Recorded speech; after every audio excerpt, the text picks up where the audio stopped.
Hunyo, 18, Miyerkules, tuig 2025. Ekanapulog usang nga semana sulod sa tuig. Pagbasagikan sa santos nga ebanghelyo, sumala ni San Mateo.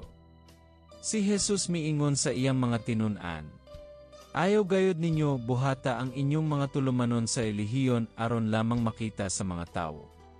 Kon ingon ninyo niini pagbuhat, dili kamo makadawat og ganti gikan sa inyong amahan nga atua sa langit. Busa kon mohatag kamo sa tawong kabus. Ayaw kini ipasigarbo ingon sa gibuhat sa mga hambugiro, sulod sa mga sinagoga ug sa kadalanan.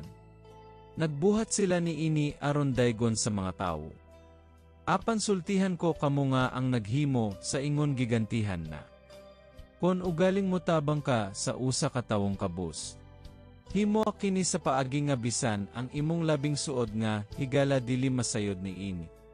Himo kini sa tago ug ang imong amahan nga nagtan-aw sa imong gibuhat sa tago. Muganti kanimo ug kon nagampo ka, ayaw panig-ingon sa mga tigpakaaron ingnon.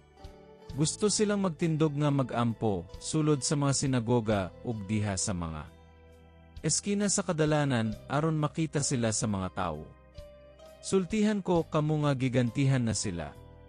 Apan kon magampo ka, sulod ngadto sa imong lawak, unya taki ang pultahan, ug pagampo sa imong amahan nga nagtan-aw sa imong gibuhat sa tago.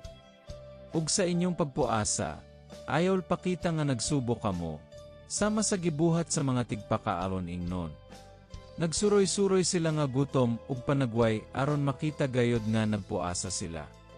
Kon magpuasa ka, panghilam usog ug panudlay aron walay mahibalo nga nagpuasa ka. Gawa sa imong amahan nga dili makita. Ug gantihan ka sa imong amahan nga nagtan-aw sa imong gibuhat sa tago. Ang ebanghelyo sa Ginoo. Daygon ikaw o Kristo.